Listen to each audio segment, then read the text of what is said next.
Je m'appelle Damien, j'ai 24 ans, et je viens de remporter le prix national du jeune innovateur pour mon algorithme révolutionnaire. En quittant la scène, mon trophée à la main, j'ai aperçu mon frère Tyler dans la foule. Sa mâchoire est tombée d'incrédulité. C'est drôle comme la vie fonctionne. Il y a tout juste un an, ma famille n'a pas pris la peine d'assister à ma remise de diplôme universitaire. Pourtant, ils ont parcouru 3000 miles en avion pour la fête d'anniversaire de mon frère. Alors que je m'apprête à partager comment la trahison de ma famille est devenue ma plus grande motivation, dites-moi d'où vous regardez et si vous avez déjà eu à vous reconstruire. N'oubliez pas de vous abonner pour plus d'histoires sur la manière de surmonter les défis de la vie. Ayant grandi dans un quartier de classe moyenne de Boston, j'ai toujours cru que nous étions la parfaite famille américaine. Mon père, Harold, travaillait comme ingénieur dans une entreprise respectée, rapportant un salaire confortable qui nous permettait d'avoir une maison de 4 chambres avec un jardin. Ma mère, Margaret, enseignait en 5e année à l'école primaire locale, rentrant à la maison avec des histoires sur ses élèves qui nous faisaient rire pendant le dîner. En surface, nous ressemblions à la famille idéale, des parents travailleurs, 2 garçons en bonne santé et un golden retriever nommé Rusty, qui nous accueillait à notre retour de l'école. Mais sous cette façade pittoresque, il y avait un déséquilibre que j'ai remarqué très tôt, mais que je n'ai pu nommer que bien plus tard. Mon frère Tyler, de 3 ans mon cadet, semblait exister dans un foyer différent du mien. Alors que je vivais dans un monde où les réussites étaient attendues et les échecs scrutés, Tyler habitait un royaume où chacun de ses mouvements était célébré et ses faux pas gentiment corrigés. Damien, un 98%. Qu'est-il arrivé aux 2% restants, demandait mon père en examinant mon test de mathématiques presque parfait. Pendant ce temps, le 85% de Tyler lui valait des éloges enthousiastes et une sortie pour une glace. Ce schéma s'est répété tout au long de notre enfance. On assistait à mes récitals de piano par obligation polie, suivis de critiques sur ma posture ou mon tempo. Quand Tyler s'est mis au baseball, mes parents n'ont jamais manqué un match, l'acclamant sauvagement depuis les gradins même lorsqu'il était éliminé. Ils lui ont acheté du matériel haut de gamme tout en insistant sur le fait que ma clarinette d'occasion était parfaitement adéquate. Les célébrations d'anniversaire cristallisaient la différence. Mon 16e anniversaire a été marqué par un gâteau standard et un cadeau modeste, une montre que mon père jugeait pratique pour un jeune homme. 3 ans plus tard, le 16e anniversaire de Tyler comprenait une fête dans le jardin avec 50 invités, un DJ professionnel et les clés d'une Ford d'occasion mais bien entretenue que mes parents avaient secrètement restaurée. Ton frère a besoin de plus d'encouragement, expliquait ma mère lorsque je remettais en question ces disparités. Tu as toujours été si indépendant et motivé, Damien. Nous savons que tu réussiras quoi qu'il arrive. Leur confiance en mon autonomie est devenue leur excuse pour leur négligence affective. J'ai appris à me pousser vers l'excellence académique, rejoignant tous les clubs et compétitions qui pourraient leur valoir leur approbation. Boursier du mérite national. Un signe de tête et un changement rapide de sujet. Première place au concours de sciences de l'État. C'est bien. Damien, as-tu sorti les poubelles? Dans ces premières années, Tyler et moi étions en fait proches. Quand nous étions jeunes garçons, nous construisions des forts élaborés dans le jardin, inventions des langages secrets et nous défendions mutuellement contre les brutes du quartier. Il m'admirait, me suivant partout et imitant mes habitudes. Je lui ai appris à faire ses lacets, à faire du vélo et à résoudre des problèmes de mathématiques simples. Mais en grandissant, et à mesure que le traitement préférentiel devenait plus prononcé, un fossé s'est creusé entre nous. Tyler a commencé à accepter son statut d'enfant chéri comme quelque chose de naturel, montrant parfois des éclairs de sentiments de supériorité qui irritaient même nos parents. Au lycée, nos conversations s'étaient réduites à des échanges superficiels sur l'école ou les tâches ménagères. « Pourquoi dois-tu toujours être si sérieux ?» me demandait-il quand je refusais de rejoindre ses amis pour des fêtes impromptues en semaine. « Maman et papa s'en ficheront si tu manques un devoir. » Mais ils s'en soucieraient. Les normes pour nous existaient dans des univers parallèles. Tout au long du lycée, j'ai maintenu une moyenne parfaite de 4.0, j'ai été président du conseil des élèves et j'ai fait 20 heures de bénévolat par semaine au musée des sciences locales. Mon dossier scolaire et ma liste d'activités extrascolaires sont devenus impressionnants. Pourtant, à la maison, ces réalisations n'étaient qu'un bruit de fond. La seule personne qui reconnaissait vraiment mes efforts était mon meilleur ami, Nathan. Il habitait à 3 maisons de là et avait été témoin de la disparité de première main au fil des années de sessions d'études après l'école et de week-ends passés chez moi. Tes parents sont aveugles s'ils ne voient pas à quel point tu es exceptionnel, m'a dit Nathan après avoir assisté à une réaction particulièrement méprisante à mon admission à la National Honor Society. Un jour, ils regretteront de ne pas t'avoir apprécié. La maison de Nathan est devenue mon refuge. Ses parents m'invitaient souvent à dîner, me posaient des questions sur mes réussites et montraient un intérêt sincère pour mes objectifs. Madame Peterson a une fois assisté à mon tournoi de débat alors que mes deux parents prétendaient être trop occupés, bien qu'ils fussent à la maison pour conduire Tyler à un film avec des amis le même soir. En terminale, j'avais accepté que ma valeur à la maison ne serait jamais correctement reconnue. J'ai canalisé cette blessure en détermination, postulant à des universités loin de Boston, cherchant à la fois une distance géographique et émotionnelle avec la famille qui ne semblait pas me voir. Quand l'épais dossier d'acceptation de l'Institut de technologie de Californie est arrivé avec une bourse d'études complète, je me suis senti vengé. Ce prestigieux programme d'ingénierie acceptait moins de 8% des candidats, et il me voulait assez pour couvrir la totalité de mes frais de scolarité. Je me suis précipité à la maison, la lettre à la main, impatient de partager la nouvelle. Mes parents étaient dans la cuisine. Le moment parfait pour mon annonce. Maman, papa, j'ai été accepté à Caltech avec une bourse complète, dis-je, essayant de contenir mon excitation en faisant glisser la lettre d'acceptation sur le comptoir. Mon père a levé les yeux de son journal. C'est en Californie, n'est-ce pas? C'est assez loin. Ma mère a parcouru la lettre. Une bourse? Eh bien, c'est pratique. Nous n'aurions pas pu nous permettre de t'envoyer dans un endroit aussi cher. Pas de félicitations, pas de fierté, pas de reconnaissance de l'exploit, juste des considérations pratiques et des rappels subtils des limitations financières qui n'avaient jamais semblé s'appliquer aux dépenses de Tyler. Le contraste est devenu encore plus frappant 2 semaines plus tard lorsque Tyler a intégré l'équipe de basketball junior. Mes parents ont emmené la famille dîner dans un restaurant de steak cher pour célébrer. Pendant le repas, ils ont discuté de la possibilité d'engager un entraîneur privé pour l'aider à développer ses compétences. L'addition pour ce dîner a dépassé $500, plus que ce qu'ils avaient dépensé pour mon cadeau de fin de lycée. Je suis parti pour la Californie avec un mélange d'excitation et de chagrin. La distance de 3000 miles m'a offert à la fois une évasion et une perspective. Ma chambre de dortoir, bien que petite et partagée avec un inconnu, me semblait être le premier espace qui était vraiment à moi. La vie universitaire a été chargée dès le début. J'ai jonglé entre des cours d'ingénierie rigoureux et un travail à temps partiel au laboratoire informatique du campus. La bourse couvrait les frais de scolarité mais pas les frais de subsistance. J'ai donc travaillé 20 heures par semaine pour éviter de demander de l'argent à mes parents. Pendant ce temps, les dépenses de lycée de Tyler, de l'équipement sportif au bal de promo, étaient couvertes sans question. Pendant ma première année, j'appelais à la maison chaque semaine.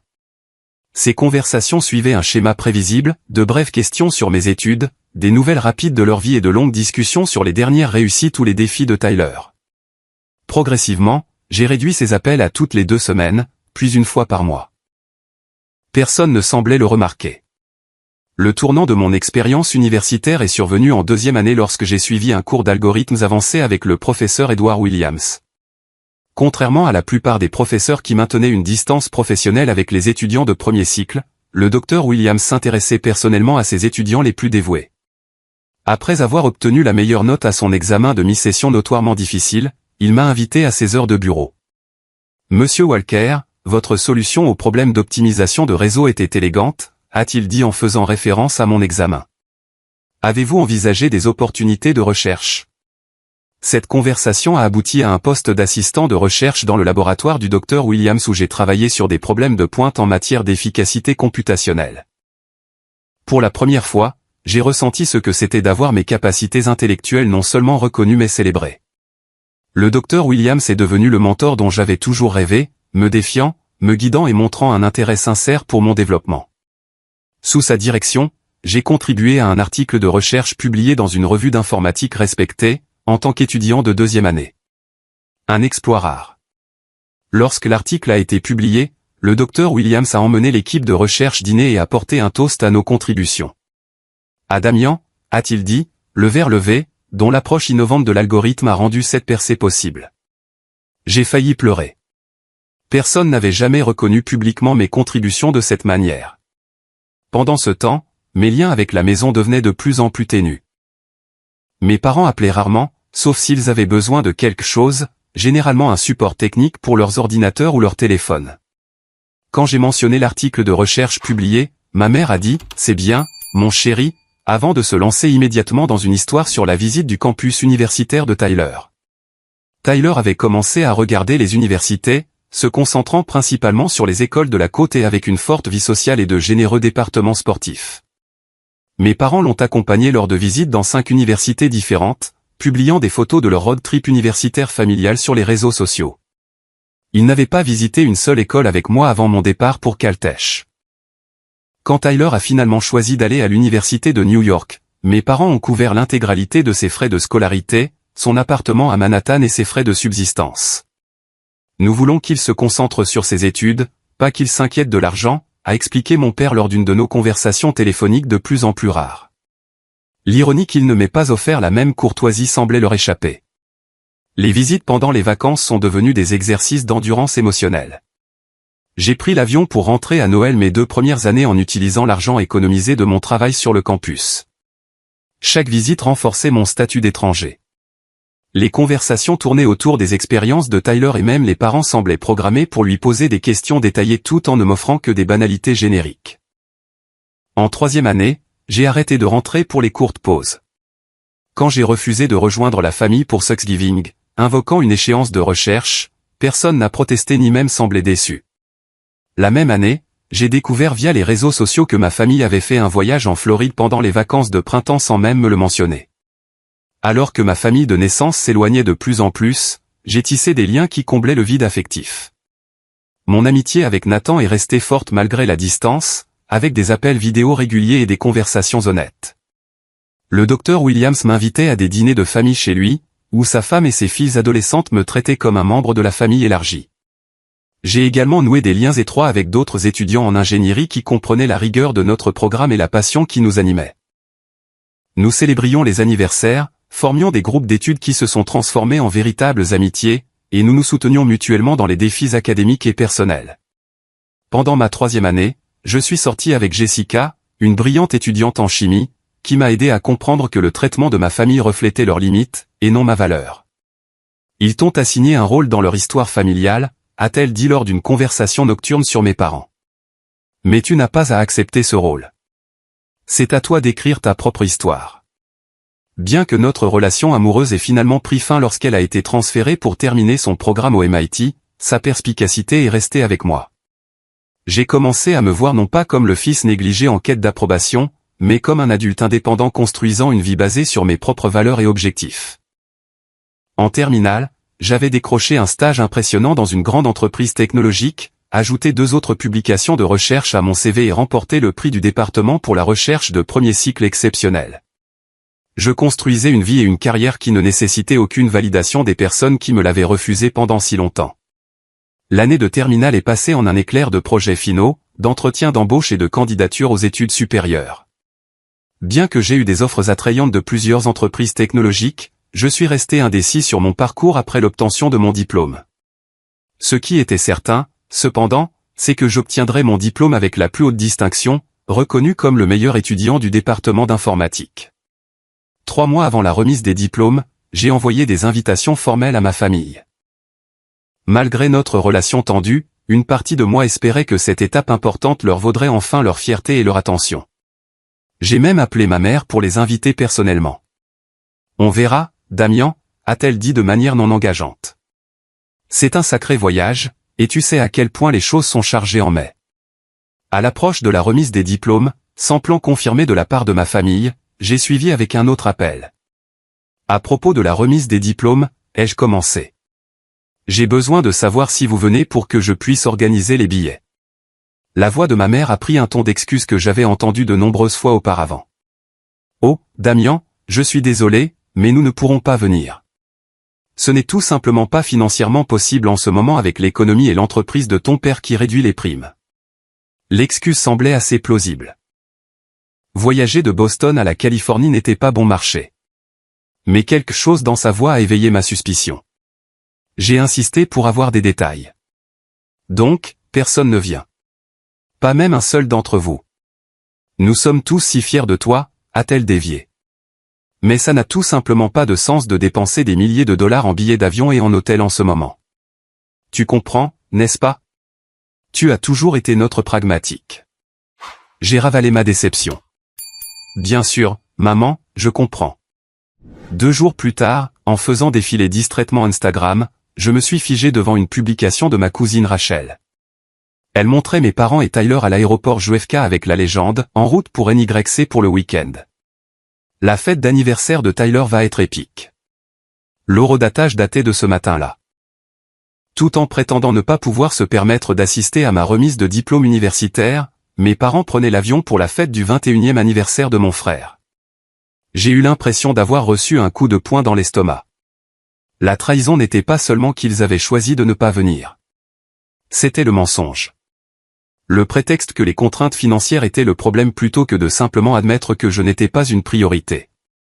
La fête d'anniversaire de Tyler justifiait apparemment la dépense que ma remise de diplôme ne justifiait pas.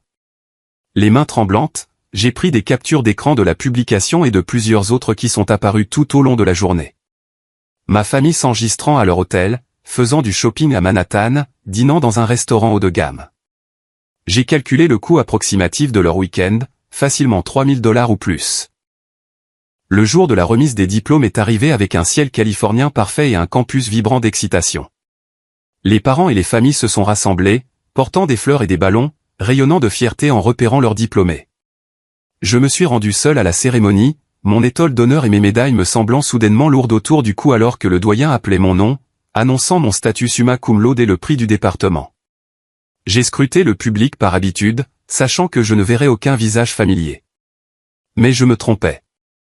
Dans la foule se tenait Nathan, qui avait pris l'avion depuis son programme d'études supérieures au Texas, et le professeur Williams, qui avait modifié son programme de conférence pour être présent. Ils se sont levés et ont applaudi lorsque j'ai traversé la scène. Leur soutien, une bouée de sauvetage au milieu de la mer de célébration familiale dont je ne faisais pas partie. Après la cérémonie, alors que les familles prenaient des photos et se dirigeaient vers des dîners de célébration, je me suis retiré dans mon appartement avec Nathan et le professeur Williams. Ils avaient apporté du champagne et un petit gâteau, déterminés à ce que mon exploit ne reste pas non célébré. A un talent et une persévérance exceptionnels, a trinqué le professeur Williams. La communauté scientifique a de la chance de t'avoir, Damien. Plus tard dans la nuit, après leur départ, j'ai finalement appelé mes parents. Les bruits d'une fête résonnaient en arrière-plan lorsque mon père a répondu.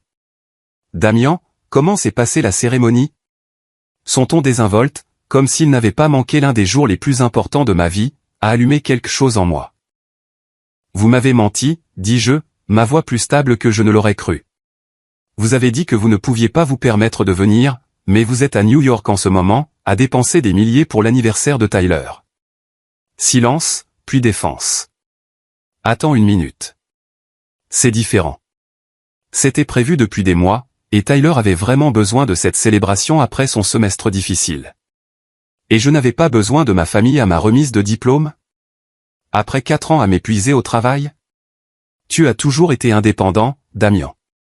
Tyler a besoin de plus de soutien. Non, Tyler reçoit plus de soutien. Il y a une différence. La conversation s'est détériorée à partir de là. Ma mère a pris le téléphone, sa voix tendue alors qu'elle m'accusait d'essayer de gâcher le week-end spécial de Tyler avec mon égoïsme. Mon père a suggéré que je surréagissais, que la remise des diplômes n'était qu'une cérémonie et que je devrais être assez mature pour comprendre que les finances familiales nécessitaient des priorités. Je comprends les priorités, ai-je finalement dit.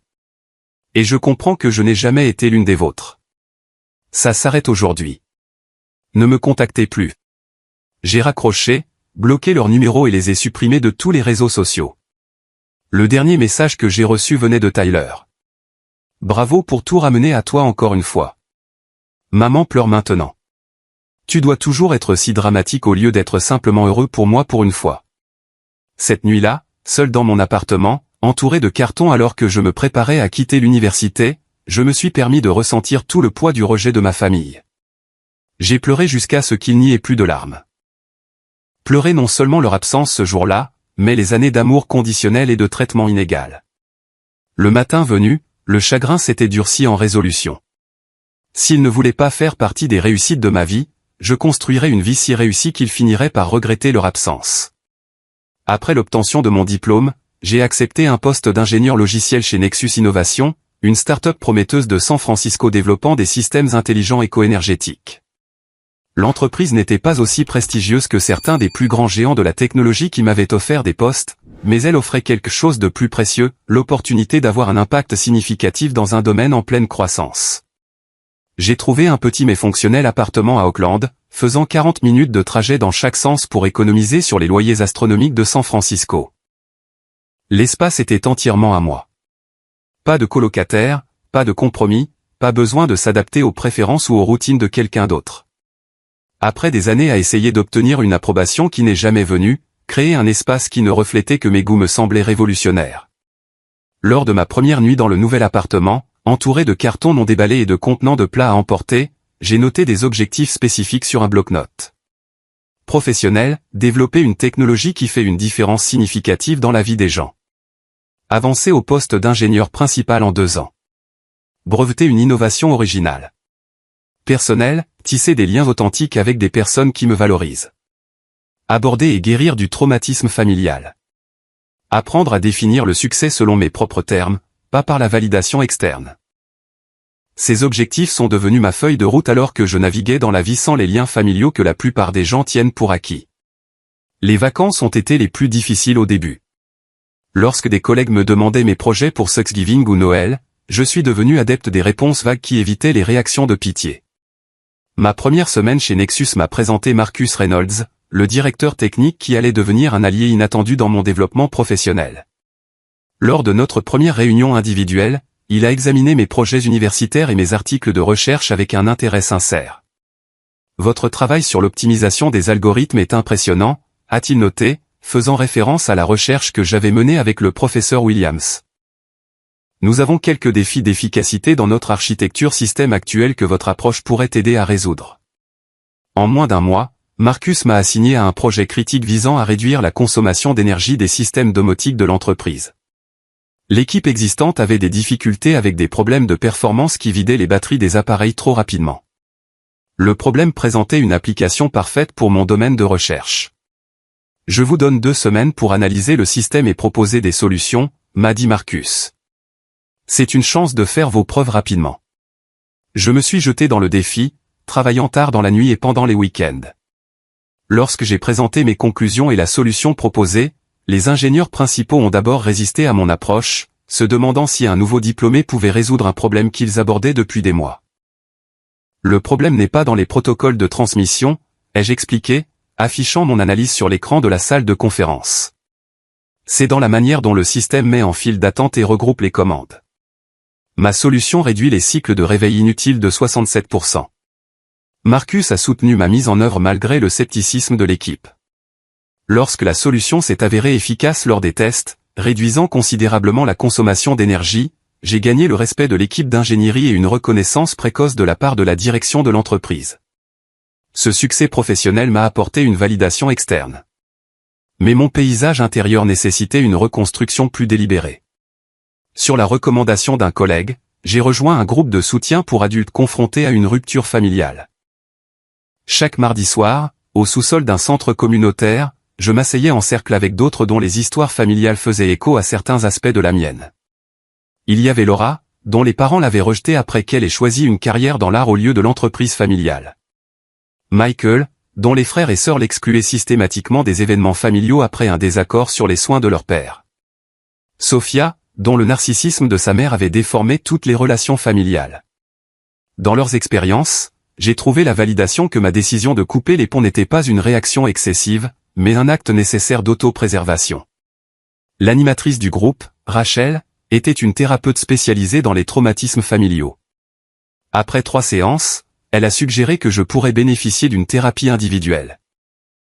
Les schémas que vous décrivez, la dynamique de l'enfant chéri opposé au bouc émissaire, l'approbation conditionnelle, le fait de vous faire douter de vos propres expériences, ce sont des composantes classiques de la négligence affective, a-t-elle expliqué. Une thérapie individuelle pourrait vous aider à traiter ces expériences plus en profondeur. J'ai commencé des séances hebdomadaires avec le docteur Lillian Parker, une thérapeute pragmatique qui m'a aidé à comprendre comment mon enfance avait façonné mes réponses au stress, à la réussite et aux relations. Le docteur Parker m'a initié à des concepts comme l'hyperindépendance, le perfectionnisme comme réponse à un traumatisme, et la tendance à chercher la validation par la réussite. Vous avez essayé de gagner un amour qui aurait dû être donné gratuitement, a-t-elle observé lors d'une séance. C'est pourquoi aucune réussite ne semble jamais tout à fait suffisante. Parallèlement à la thérapie, j'ai mis en place une routine de pratique de bien-être qui a progressivement amélioré mon état. Chaque matin commençait par 30 minutes de course le long du front de mer d'Auckland, suivi de 10 minutes de méditation. Les soirées comprenaient de la lecture, non pas des manuels techniques ou des livres de développement professionnel, mais de la littérature qui élargissait mon vocabulaire émotionnel et ma perspective. Malgré ces changements positifs, le doute et la solitude me prenaient encore par surprise à des moments inattendus. Certains soirs, je me surprenais à planer au-dessus de mon téléphone, le doigt prêt à débloquer les numéros de mes parents, me demandant si les couper complètement de ma vie n'avaient pas été trop extrêmes. Les vacances apportaient des vagues de souvenirs et de chagrins qu'aucune réunion de famille choisie ne pouvait entièrement dissiper. Pendant ces moments de faiblesse, je relisais les captures d'écran de ma famille à New York pendant ma remise de diplôme, me rappelant que la douleur de l'absence de contact était moindre que la douleur de continuer à chercher l'approbation de personnes peu disposées à la donner. 6 mois après le début de ma nouvelle vie, Nexus a reconnu mes contributions avec une prime de performance et une promotion au poste d'ingénieur principal, une progression qui nécessitait généralement au moins 2 ans dans l'entreprise. Mon projet avait réduit les coûts de fabrication tout en améliorant la satisfaction des clients grâce à une plus longue durée de vie des batteries des produits de l'entreprise. Votre solution est devenue un argument de vente pour toute notre gamme de produits, m'a dit Marcus lors de mon évaluation de performance. L'équipe de direction a remarqué. À mesure que ma réputation professionnelle grandissait, mes relations personnelles se développaient également. Nathan est venu du Texas, restant dans ma chambre d'amis pendant une semaine et m'aidant à explorer la Bay Area comme un véritable résident plutôt qu'un touriste. J'ai maintenu un contact régulier avec le professeur Williams, qui m'a mis en relation avec d'anciens étudiants travaillant maintenant dans diverses entreprises technologiques autour de San Francisco. Grâce à une ligue de volleyball d'entreprise, j'ai rencontré des gens qui sont devenus des parties régulières de ma vie, des compagnons de randonnée le week-end, des hôtes de dîner, des amis pour les concerts. Nous célébrions ensemble les anniversaires et les promotions, créant de nouvelles traditions détachées de mon passé douloureux. Thanksgiving est arrivé, la première grande fête depuis que j'avais coupé les ponts avec ma famille. Plutôt que de le passer seul ou de m'imposer aux réunions de famille de connaissances, j'ai organisé un Friendsgiving pour d'autres 100 familles locales. 8 d'entre nous se sont réunis dans mon appartement, chacun apportant un plat et partageant des histoires de nos origines variées. Pour la première fois, une fête ressemblait à une véritable célébration plutôt qu'à un exercice d'endurance émotionnelle. Alors que le premier anniversaire de mon diplôme approchait, j'ai réalisé que j'avais construit quelque chose de précieux à partir des ruines du rejet familial, non seulement un succès professionnel, mais une vie structurée autour de liens authentiques et de croissance personnelle plutôt que de la poursuite sans fin de l'approbation qui avait défini mes premières années. 9 mois après mon arrivée chez Nexus Innovation, je me suis retrouvé à fixer des données de consommation d'énergie tard un soir, bien après que la plupart des collègues soient partis. L'entreprise avait réalisé des améliorations significatives grâce à mes optimisations précédentes, mais je voyais le potentiel pour quelque chose de plus révolutionnaire. Nos systèmes actuels étaient efficaces selon les normes de l'industrie, mais si nous pouvions changer fondamentalement l'approche? L'idée m'a frappé lors de cette séance d'analyse nocturne, un algorithme d'apprentissage adaptatif qui pourrait prédire les schémas d'utilisation et optimiser la distribution d'énergie à travers des systèmes domotiques intelligents interconnectés. Les systèmes traditionnels fonctionnaient sur des horaires fixes ou des commandes manuelles. Mon concept créerait un réseau intelligent qui anticiperait les besoins et redistribuerait les ressources en conséquence. J'ai passé les 3 week-ends suivants à développer un prototype, remplissant mon appartement de tableaux blancs couverts de notations mathématiques et de diagrammes d'architecture système. Le sommeil est devenu facultatif à mesure que le concept évoluait de théorique à pratique. Le lundi matin, j'avais une démonstration rudimentaire qui montrait des économies d'énergie potentielles de plus de 40% par rapport à nos meilleurs systèmes actuels. Aborder Marcus avec mon concept demandait du courage. Proposer une réimagination fondamentale de notre technologie de base pouvait être perçu comme innovant ou présomptueux, venant d'un employé relativement nouveau. J'aimerais 30 minutes pour vous montrer quelque chose sur lequel j'ai travaillé, ai-je demandé lors de notre point hebdomadaire. Marcus a haussé un sourcil à mon ton sérieux, mais a hoché la tête. La salle de conférence B est libre maintenant. Alors que je lui expliquais mon concept, l'expression de Marcus est passée d'un intérêt poli à une véritable excitation. Il a posé des questions pointues qui m'ont poussé à affiner ma pensée sur le champ. À la fin de notre réunion impromptue, il prenait des notes rapidement. Cela pourrait être significatif, a-t-il finalement dit en se penchant en arrière. Quand pouvez-vous avoir une proposition formelle prête pour l'équipe de direction? 3 jours, ai-je promis, planifiant déjà la présentation dans ma tête. Ces 3 jours se sont transformés en un marathon de peaufinage, de documentation et de préparation. J'ai à peine quitté le bureau, faisant des siestes sur le canapé de la salle de pause lorsque l'épuisement devenait écrasant. Le jeudi après-midi, j'avais une proposition complète et une démonstration prête. La présentation à l'équipe de direction était prévue pour le vendredi matin, un créneau convoité généralement réservé aux chefs de projet établis. En installant mon matériel dans la salle de réunion, j'ai remarqué que Marcus avait fait en sorte que toute la direction, y compris le PDG, soit présente. Pas de pression, a-t-il chuchoté avec un sourire. Mais cela pourrait changer la donne pour vous et pour Nexus. Pendant 50 minutes, j'ai guidé l'équipe de direction à travers ma vision de ce que j'appelais le cadre d'optimisation adaptative de l'énergie. J'ai fait la démonstration du prototype, expliqué les mathématiques derrière l'algorithme et présenté des projections d'économie d'énergie et de différenciation sur le marché. Quand j'ai terminé, la salle est restée silencieuse pendant plusieurs secondes inconfortables. Puis le PDG, Alan Patterson, s'est penché en avant. Combien de temps prendrait une mise en œuvre complète avec une équipe dédiée? Nous pourrions avoir un système testable en 4 mois, prêt pour le marché en 9, ai-je répondu, ayant soigneusement calculé ces délais. Et vous voulez diriger ce projet? A-t-il demandé en étudiant mon visage. Oui, monsieur. Je crois en ce concept plus que tout ce que j'ai jamais développé. La réunion s'est terminée par une approbation unanime pour une équipe de projet spéciale avec moi comme responsable technique. En une semaine, j'avais 5 ingénieurs sous ma responsabilité et un budget de développement substantiel. À 25 ans, moins d'1 an après avoir quitté l'université, j'étais devenu responsable de ce que le PDG appelait la future direction de la technologie Nexus. La réalité de cette responsabilité m'a frappé la nuit suivant la constitution de l'équipe. Assis seul dans mon appartement, j'ai vécu un moment de doute paralysant. Et si le concept échouait à grande échelle? Et si je ne pouvais pas diriger efficacement? Et si j'avais survendu mes capacités? J'ai appelé Nathan, la seule personne qui comprenait vraiment d'où je venais. Ils m'ont mis en charge d'un projet majeur, ai-je expliqué, ma voix trahissant mon anxiété. Bien sûr qu'ils l'ont fait, a répondu Nathan de manière pragmatique. Ils reconnaissent ce que ta famille n'a jamais pu voir. Tu es exceptionnel, Damien. Tu l'as toujours été. Sa confiance m'a rassuré. Le lendemain matin, je suis entré dans notre espace de projet dédié avec une direction et un objectif clair. Le processus de développement a apporté les défis attendus. 2 mois plus tard, nous avons rencontré un obstacle important lorsque les tests en conditions réelles ont révélé des schémas d'interférence que nous n'avions pas prévus dans la simulation. L'équipe est devenue frustrée alors que notre progression stagnait. Nous devrions peut-être reconsidérer l'approche de base, a suggéré Brian, l'un des ingénieurs principaux affectés au projet. Non, ai-je répondu fermement. Le principe est solide. La mise en œuvre a besoin d'ajustements. J'ai passé les 72 heures suivantes à réimaginer le composant de traitement du signal, émergeant avec une solution qui non seulement résolvait le problème d'interférence, mais améliorait également la réactivité globale du système. Le respect de l'équipe a visiblement augmenté après cette percée. Alors que nous approchions de notre jalon de 4 mois, les tests préliminaires ont confirmé mes projections d'efficacité initiale. Le système s'adaptait au schéma d'utilisation avec une précision remarquable, redistribuant les ressources énergétiques de manière presque intuitive.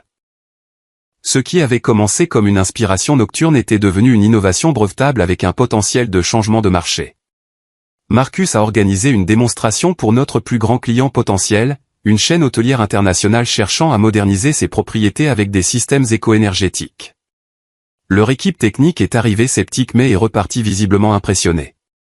Votre solution pourrait nous faire économiser des millions chaque année dans toutes nos propriétés, a noté leur responsable du développement durable. Quand pouvez-vous commencer la mise en œuvre? La démonstration réussit à catalyser l'intérêt d'autres grands clients. Le calendrier de notre projet s'est accéléré à mesure que la demande du marché augmentait. Mon équipe s'est élargie à 15 ingénieurs et je me suis retrouvé dans des réunions de stratégie avec des cadres qui appréciaient ma perspicacité technique et ma vision. 6 mois après le début du projet, Tech-Innovat, une publication de premier plan de l'industrie, a demandé une interview sur notre approche révolutionnaire. L'article qui en a résulté, La révolution énergétique de Nexus Innovation, menée par un ingénieur prodige, présentait mon portrait aux côtés de citations sur la réussite technique et les implications pour le marché. L'article a attiré l'attention de la Fondation nationale de l'innovation, qui m'a nominé pour son prix du jeune innovateur de l'année, une reconnaissance prestigieuse généralement accordée à des chercheurs ou des entrepreneurs établis avec des années d'expérience dans l'industrie. Lorsque la lettre de nomination officielle est arrivée, Marcus me l'a personnellement remise à mon bureau. C'est extraordinaire, a-t-il dit, une fierté sincère dans sa voix. Toute l'entreprise est derrière vous. La reconnaissance était accompagnée d'une invitation à présenter au sommet annuel de l'innovation à San Francisco, où le prix serait annoncé parmi 5 finalistes. Préparer cette présentation tout en continuant à diriger le projet a poussé mes capacités à leurs limites. Mais l'opportunité était trop importante pour être abordée avec autre chose qu'un engagement total. Au milieu de ce tourbillon professionnel, j'ai rencontré Sofia Reyes, une brillante conceptrice de produits qui a rejoint Nexus pour travailler sur l'interface utilisateur de notre nouveau système. Contrairement à de nombreux collègues qui semblaient intimidés par mon ascension rapide, Sofia a abordé notre collaboration avec une égalité confiante, remettant en question mes hypothèses et améliorant notre produit grâce à des principes de conception réfléchis. Les utilisateurs ne se soucient pas de l'élégance algorithmique, a-t-elle souligné lors d'une séance de conception animée. Ils se soucient de l'interaction intuitive et des résultats fiables. Sa perspective a équilibré ma focalisation technique, et notre relation professionnelle s'est progressivement étendue au-delà des discussions de projet. Nous avons commencé à partager nos pauses déjeuner, à discuter de livres que nous avions tous les deux lus, et finalement à passer des week-ends à explorer les quartiers et les musées de San Francisco. Sofia comprenait l'ambition et la complexité familiale d'une manière que d'autres ne pouvaient pas élever par une mère célibataire qui avait tout sacrifié pour son éducation. Elle portait à la fois une profonde appréciation et le poids de ses sacrifices. Le succès est compliqué quand il est lié aux attentes de quelqu'un d'autre, a-t-elle observé lors d'une conversation sur ma rupture familiale. Tu construis quelque chose de remarquable selon tes propres termes. Cela demande un courage extraordinaire. Sa compréhension et son soutien ont fourni une base pendant la phase de plus en plus publique de ma carrière, alors que l'attention médiatique autour de notre innovation grandissait. Je me suis retrouvé à faire des présentations lors de conférences de l'industrie, à parler dans des panels techniques et à représenter Nexus auprès d'investisseurs potentiels. La nuit précédant le sommet de l'innovation, je me tenais à la fenêtre de mon appartement, regardant l'horizon de San Francisco. Pour la première fois depuis l'obtention de mon diplôme, je me suis permis de me demander si ma famille avait vu l'un des articles ou l'une des mentions de mon travail. Savait-il pour la nomination? S'en soucierait-il s'il le savait? Les questions portaient moins de douleur qu'elles ne l'auraient fait autrefois. Leur approbation, si désespérément recherchée pendant tant d'années, était devenue de plus en plus hors de propos pour mon sentiment d'accomplissement. Ce qui importait maintenant, c'était la réalité que j'avais créée, une technologie qui ferait une différence significative, des collègues qui respectaient mes capacités, des amis qui appréciaient mon moi authentique, et la confiance croissante qui venait de la construction du succès selon mes propres termes. Le sommet de l'innovation était prévu pour début octobre, presque exactement un an après que j'ai coupé les ponts avec ma famille. À l'approche de l'événement, je me suis entièrement concentré sur la préparation de ma présentation et la gestion de l'équipe de mise en œuvre grandissante chez Nexus. La nomination avait rehaussé le profil de notre projet, apportant à la fois des opportunités excitantes et une surveillance accrue. 3 semaines avant le sommet, un email inattendu est arrivé dans mon compte personnel. Le nom de l'expéditeur, Tyler Walker, a fait bondir mon cœur. Après près d'1 an de silence, mon frère avait trouvé un moyen de me contacter. L'objet disait simplement « Vu l'article sur toi ». Pendant plusieurs minutes, j'ai fixé l'email non lu, le curseur planant au-dessus du bouton de suppression. Une partie de moi voulait effacer cette intrusion de ma vie soigneusement reconstruite. Une autre partie, une voix que je pensais avoir fait taire, murmurait des liens familiaux et des émotions non résolues. Finalement, je l'ai ouvert. Damien, j'ai vu ton profil dans Tech-Innovat. Je ne savais pas que tu faisais un travail aussi important. J'aimerais parler si tu es d'accord. Les choses ont changé, Tyler. La brièveté et l'absence d'excuses étaient typiques de Tyler, mais l'initiative de prendre contact ne l'était pas. Mon frère n'avait jamais été du genre à faire le premier pas pour résoudre les conflits. Cet écart par rapport à la norme m'a intrigué presque autant qu'il m'a mis en colère. J'ai fermé l'email sans répondre et je suis allé à la salle de sport, m'entraînant intensément tout en traitant mes sentiments contradictoires. Plus tard dans la soirée, j'ai appelé Nathan pour avoir son avis. Il t'a vu obtenir une reconnaissance publique et veut soudainement parler, a observé Nathan avec scepticisme. Ça semble pratique. C'est aussi ma première pensée, ai-je admis. Mais quelque chose semble différent. Tyler ne prend jamais l'initiative. Après des conversations similaires avec Sophia et ma thérapeute, j'ai rédigé une brève réponse neutre. Tyler, merci de m'avoir contacté. Je suis ouvert à une communication limitée, mais j'ai besoin de comprendre tes intentions. Ma vie a pris une direction positive depuis les événements de l'année dernière. Damian. Sa réponse est arrivée en quelques heures. Pouvons-nous nous voir en personne? J'ai déménagé à San Francisco pour un travail il y a 3 mois. Beaucoup de choses à dire. Un café quelque part en public. La révélation que Tyler vivait dans la même ville depuis des mois sans me contacter jusqu'à ce qu'il voie l'article a confirmé mes soupçons sur ses motivations. Pourtant, la curiosité l'a emporté sur la prudence. J'ai accepté de le rencontrer dans un café neutre à mi-chemin entre nos lieux de travail. Le jour de notre rencontre est arrivé avec une anxiété inattendue. Je suis arrivé en avance, choisissant une table avec une vue dégagée sur l'entrée et plusieurs issues de secours, un choix stratégique que ma thérapeute analyserait probablement plus tard.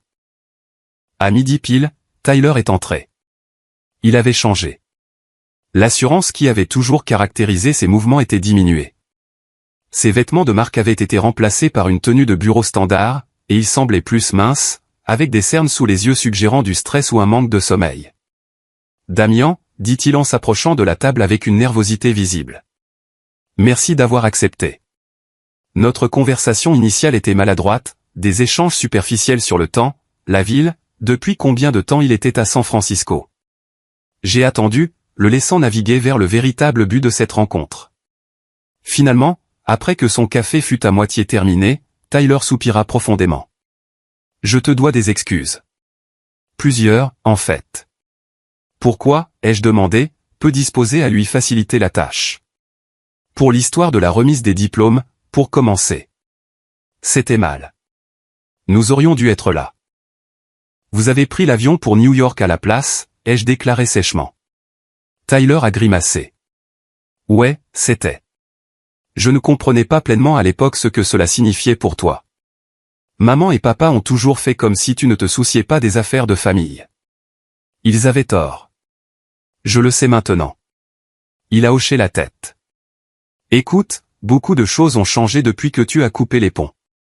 J'ai réalisé certaines choses sur notre famille qui ne sont pas confortables. Tyler a expliqué qu'après l'obtention de son diplôme, il avait eu du mal à trouver un emploi malgré son diplôme en commerce de NYU. Nos parents l'avaient initialement soutenu financièrement pendant qu'il trouvait sa voie. Mais au fil des mois sans progrès, leur patience s'est amenuisée. Ils ont commencé à me demander pourquoi je ne pouvais pas être plus comme toi. Concentré, déterminé, réussi dès la sortie de l'école, a-t-il expliqué avec une ironie évidente. Le traitement de l'enfant chéri s'est estompé assez vite quand je ne répondais pas aux attentes.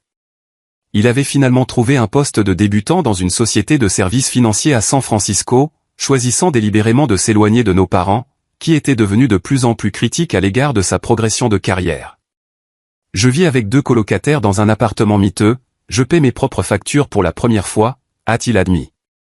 Ça a été une prise de conscience sur tout ce qui m'a été donné avant. Pendant qu'il parlait, j'ai reconnu le processus de croissance douloureux qu'il vivait. Le même retour à la réalité que j'avais navigué des années plus tôt, mais sans le coussin du soutien parental. Es-tu toujours en contact avec eux, ai-je demandé. Des appels limités pour les vacances, des nouvelles occasionnelles. Ils savent que je suis dans la même ville que toi. Ils suivent ta carrière, tu sais. Cette révélation m'a surpris. Ils suivent comment? Ton LinkedIn public, les annonces de l'entreprise, l'article de Tech Innovat était encadré sur le bureau de papa quand je suis passé à Pâques. L'image de mon père affichant mes réussites professionnelles sans tenter de se réconcilier a créé une émotion complexe que je n'ai pas pu nommer immédiatement. Ils sont trop fiers pour prendre contact, a poursuivi Tyler. Mais ils parlent de toi. Ils te cherchent sur Google. Ils savent qu'ils ont tout gâché. Et toi? Pourquoi prends-tu contact maintenant? Tyler a baissé les yeux sur sa tasse vide. En partie parce que voir cet article m'a fait réaliser à quel point ça m'a manqué de connaître mon frère. En partie parce que je galère ici et tu es la seule famille dans cette ville. Surtout parce que j'ai besoin de m'excuser d'avoir fait partie d'un système qui t'a fait du mal pendant si longtemps. Son aveu manquait du ton défensif qui avait caractérisé nos interactions précédentes. Pour peut-être la première fois, Tyler semblait me voir clairement, non pas comme un concurrent ou un obstacle, mais comme quelqu'un qui avait subi une véritable blessure à cause de la dynamique de notre famille. Je ne demande pas que nous soyons les meilleurs amis du monde, a-t-il clarifié. Juste peut-être que nous pourrions parler de temps en temps, apprendre à nous connaître en tant qu'adultes sans l'influence de nos parents.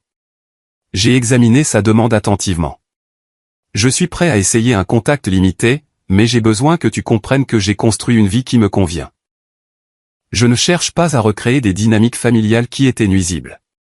Tyler a hoché la tête, un soulagement visible sur son visage. C'est juste, plus que juste. Alors que notre conversation se terminait, il a mentionné le prochain sommet de l'innovation. J'ai vu que tu es finaliste pour ce prix. C'est un grand truc, non? Oui, ai-je reconnu. L'un des 5 finalistes au niveau national. Serait-ce complètement inapproprié si j'y assistais? Le site web dit que c'est ouvert au public avec inscription. La question m'a pris au dépourvu. Mon instinct immédiat était de refuser, de garder mon triomphe professionnel séparé de la famille qui avait méprisé mes réalisations. Mais quelque chose dans l'expression de Tyler, un désir sincère d'être témoin plutôt que de s'approprier mon moment, m'a fait hésiter. Tu peux venir, ai-je finalement dit, mais j'ai besoin de me concentrer sur la présentation et les juges. Ne t'attends pas à beaucoup d'interactions. Compris, a-t-il accepté rapidement. Je veux juste voir mon frère faire son truc. Pas d'interférence. Alors que nous nous séparions devant le café, Tyler a ajouté, pour ce que ça vaut, maman et papa regarderont peut-être la diffusion en direct. La fondation diffuse les présentations des finalistes, non? La pensée de mes parents regardant à distance a ajouté une autre couche de complexité à l'événement déjà très stressant. J'ai hoché la tête sans commentaire et suis retourné au travail, l'esprit bouillonnant d'implication. Ce soir-là, j'ai discuté de la réunion avec Sophia lors d'un dîner dans son appartement. « Est-ce que ça te va que ta famille apparaisse soudainement aux abords de ta vie ?» a-t-elle demandé directement. « Je ne sais pas, ai-je admis. Une partie de moi veut maintenir la rupture nette. Une autre partie se demande s'il y a un moyen d'avoir une certaine connexion sans retourner aux anciens schémas. Les gens peuvent changer, a-t-elle offert. Mais les relations ne fonctionnent que lorsque tout le monde reconnaît la réalité de ce qui s'est passé, pas seulement ce qu'ils auraient souhaité qu'il se passe. Sa sagesse, comme d'habitude, a apporté de la clarté. Je n'étais pas prêt à renouer pleinement avec mes parents. Mais l'initiative de Tyler suggérait des possibilités pour une nouvelle relation, plus honnête, basée sur le respect mutuel plutôt que sur les rôles assignés de notre enfance. À l'approche du sommet, je me suis concentré sur la préparation de ma présentation tout en traitant la reconnexion inattendue avec Tyler. Quoi qu'il arrive avec ma famille, j'avais construit une vie et une carrière selon mes propres termes. La nomination au prix validait non seulement mon innovation technique, mais aussi la réinvention personnelle qui l'avait rendue possible. Le matin du sommet de l'innovation s'est levé clair et lumineux. Le soleil de Californie inondait les fenêtres de mon appartement alors que je relisais une dernière fois mes notes de présentation. L'événement rassemblerait des leaders de la technologie de tout le pays au prestigieux centre d'innovation de San Francisco, avec des centaines d'autres personnes regardant via la diffusion en direct.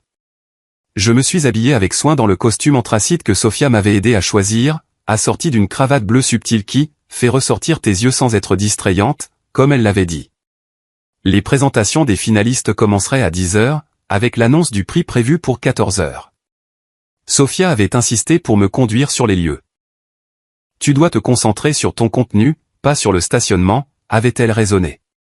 Pendant le trajet, elle a maintenu une conversation légère sur les projets du week-end et un nouveau restaurant qu'elle voulait essayer, évitant délibérément d'ajouter à mon stress pré-présentation. En approchant du lieu, j'ai aperçu les bannières de la Fondation de l'innovation et la foule de participants qui se rassemblaient. Prêt à changer le monde de la technologie, a demandé Sophia avec un sourire de soutien. Aussi près que je le serai, ai-je répondu, prenant soudain conscience du chemin parcouru depuis le fils négligé en quête de validation jusqu'à l'ingénieur confiant se préparant à présenter un travail révolutionnaire sur une scène nationale. Le hall principal du centre d'innovation avait été transformé en un élégant espace de présentation avec 5 sections distinctes dédiées à chaque finaliste. Notre zone présentait la marque Nexus ainsi que des écrans démontrant le cadre d'optimisation adaptative de l'énergie en action. Marcus et plusieurs membres de l'équipe de direction étaient déjà arrivés, examinant les unités de démonstration et accueillant les premiers participants. « La star arrive », a crié Marcus en s'approchant la main tendue. « Les juges ont posé des questions sur toi. » Bon signe. L'heure suivante s'est écoulée dans un tourbillon de présentations, de discussions techniques avec des participants curieux et de coordination finale avec l'équipe de présentation. 10 minutes avant l'heure prévue de ma présentation, je me suis excusé pour me rendre dans la salle de préparation pour un moment de concentration tranquille. Alors que je relisais mes notes une dernière fois, j'ai entendu frapper doucement à la porte. M'attendant à un membre du personnel avec des mises à jour sur le timing, j'ai crié « Entrez ». La porte s'est ouverte pour révéler Tyler, mal à l'aise dans un costume légèrement trop grand pour lui. « Salut », dit-il maladroitement. « Je voulais juste te souhaiter bonne chance. Je serai au dernier rang. » La vue de mon frère dans ce contexte, mon monde professionnel, où j'avais établi une valeur indépendante des liens familiaux, a créé une étrange dissonance cognitive. Pendant un bref instant, le passé et le présent se sont heurtés inconfortablement. « Merci », ai-je réussi à dire, en gardant un ton professionnel.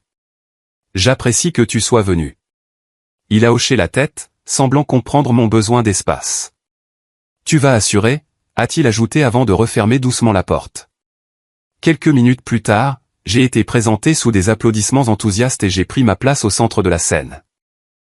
En balayant le public du regard, j'ai repéré des visages familiers, Sophia au 3e rang, Nathan qui avait pris l'avion pour l'événement, Marcus et l'équipe de Nexus, et tout au fond, Tyler, attentif et quelque peu déplacé. Pendant 20 minutes, j'ai guidé le public à travers le développement et la mise en œuvre de notre système d'optimisation énergétique, expliquant des concepts techniques complexes en termes accessibles tout en démontrant des applications et un impact concret. Les questions des juges étaient pointues mais justes, me permettant de souligner à la fois l'élégance mathématique et les avantages pratiques de l'innovation. En concluant sous de vifs applaudissements, j'ai ressenti une vague de satisfaction indépendante du résultat du concours. Que je gagne ou non le prix, cette présentation représentait l'aboutissement d'années de travail et de croissance personnelle. Les autres présentations se sont déroulées tout au long de la matinée, chacune présentant des innovations impressionnantes dans divers domaines. Après un déjeuner de réseautage où j'ai à peine mangé, me concentrant plutôt sur les conversations avec des leaders de l'industrie intéressés, nous nous sommes réunis dans le hall principal pour l'annonce du prix. La directrice de la fondation, le Dr Eleanor Hugh, est montée sur scène avec une enveloppe scellée. Le prix du jeune innovateur de cette année est décerné à une personne qui a réimaginé la gestion de l'énergie de manière à impacter des industries allant de la construction résidentielle à l'hôtellerie en passant par la santé. Leur travail démontre non seulement une brillance technique mais aussi une application pratique qui peut réduire de manière significative la consommation d'énergie dans le monde entier. Une pause, puis, le lauréat de cette année est Damien Walker pour le cadre d'optimisation adaptative de l'énergie. La salle a éclaté en applaudissements alors que je me dirigeais vers la scène, l'esprit curieusement calme malgré l'importance du moment. Alors que le Dr Hugh me remettait le prix en cristal et posé pour les photographes, j'ai de nouveau cherché dans le public. Sophia était debout, applaudissant avec enthousiasme. L'équipe de Nexus avait l'air triomphante et au fond de la salle se tenait Tyler. Son expression, un mélange complexe de surprise, de fierté et de quelque chose qui ressemblait remarquablement à du regret. Mon discours de remerciement a été bref mais sincère, reconnaissant le soutien de Marcus, de mon équipe chez Nexus et des amis qui sont devenus une famille quand j'en avais le plus besoin. En quittant la scène, portant le prix substantiel, j'ai été intercepté par des journalistes, des leaders de l'industrie et des partenaires potentiels, chacun désireux de discuter des applications futures et des possibilités. Près d'une heure s'est écoulée avant que je puisse m'extraire de ces conversations. Alors que la foule commençait à se disperser, j'ai aperçu Tyler qui attendait toujours près du fond de la salle, semblant de plus en plus déplacé parmi les cadres de la technologie qui partaient. Quand je me suis approché de lui, ses premiers mots m'ont pris au dépourvu. « Comment as-tu réussi tout ça ?» a-t-il demandé, un véritable étonnement dans la voix. « Sans relation, sans soutien familial, sans rien qui te soit donné. »« Comment ?» La question reflétait la différence fondamentale de nos éducations. Tyler ne pouvait vraiment pas concevoir la réussite sans l'aide et la validation qu'il avait toujours reçue. J'ai dû le faire, ai-je répondu simplement. Il n'y avait pas de filet de sécurité, personne sur qui compter. L'excellence n'était pas une option pour moi. Tyler a hoché la tête lentement, traitant cette réalité. Maman et papa ont regardé la diffusion en direct, a-t-il dit après un moment. Papa m'a envoyé un texto pendant ta présentation. Il a dit, et je cite, « Nous n'avions aucune idée de ce dont Damien était capable. » J'ai laissé échapper un petit rire incrédule. Je leur ai montré de quoi je suis capable toute ma vie. Ils n'ont jamais prêté attention. Ils prêtent attention maintenant, a répondu Tyler. Ils ont demandé si tu accepterais un appel de leur part. La demande flottait entre nous, chargée de décennies d'histoires compliquées. Une partie de moi voulait refuser catégoriquement, pour protéger l'indépendance que j'avais si durement établie. Une autre partie a reconnu une opportunité d'engager la conversation depuis une position de force plutôt que de besoin. Pas aujourd'hui, ai-je décidé. Cette journée est consacrée à mon travail, pas à des drames familiaux. Mais peut-être dans quelques semaines. Nous pourrons en discuter. Un soulagement a envahi le visage de Tyler. C'est juste, plus que juste. Alors que nous sortions ensemble du lieu, Tyler m'a demandé mes projets pour célébrer. J'ai mentionné le dîner que Nexus avait organisé avec les membres clés de l'équipe et les partenaires. Ça a l'air génial, dit-il, avec un enthousiasme sincère dans la voix. Tu mérites chaque parcelle de cette reconnaissance, Damien. Et pour ce que ça vaut, je suis désolé qu'il m'ait fallu si longtemps pour le voir. Nous nous sommes séparés avec une poignée de main maladroite mais sincère, convenant de nous retrouver pour un café la semaine suivante. Alors qu'il s'éloignait, j'ai ressenti une étrange légèreté. Pas exactement le pardon, mais peut-être le début d'un nouveau chapitre, libéré du ressentiment qui avait alimenté une grande partie de ma motivation. Sophia attendait près de sa voiture, souriant largement en apercevant le prix dans mes mains. « Félicitations, monsieur le jeune innovateur », a-t-elle lancé. « Prêt pour ton dîner de célébration ?» Avant que je puisse répondre, mon téléphone a vibré avec un texto de Tyler. Les parents demandent s'ils peuvent venir le mois prochain. Seulement si tu es prêt. Pas de pression de toute façon. J'ai montré le message à Sophia. Qu'est-ce que tu en penses? Elle a réfléchi attentivement avant de répondre. Je pense que tu es en position de fixer les conditions de toute relation maintenant, depuis un lieu de force, pas de besoin. Quoi que tu décides, fais-le parce que c'est bon pour toi, pas par obligation. 3 semaines plus tard, j'ai accepté de dîner avec mes parents dans un restaurant neutre. La conversation était guindée, inconfortable, mais nécessaire. Mon père, pour la première fois de ma mémoire, a reconnu son favoritisme et les dommages qu'il avait causés. Ma mère a pleuré quand j'ai décrit avoir regardé leurs publications sur les réseaux sociaux depuis New York pendant ma remise de diplôme. Nous nous sommes terriblement trompés, a admis mon père. En voyant ton travail, ce que tu as accompli malgré nos échecs en tant que parents, nous avons tellement à nous faire pardonner. Vous ne pouvez pas vous faire pardonner, leur ai-je dit honnêtement. Mais nous pouvons décider quel genre de relation est possible à l'avenir, avec des limites et des attentes claires. Nous ne sommes pas sortis de ce dîner en tant que famille guérie. Ce que nous avons établi à la place, c'est une nouvelle connexion timide basée sur des relations d'adultes plutôt que sur des dynamiques parents-enfants. J'ai maintenu mon indépendance tout en autorisant un contact limité sous des conditions qui respectaient mes limites. Dans les mois qui ont suivi, mon innovation a été mise en œuvre dans plusieurs industries, générant un impact environnemental significatif et un succès financier pour Nexus. J'ai été promu directeur de l'innovation, dirigeant un département axé sur les solutions énergétiques de nouvelle génération.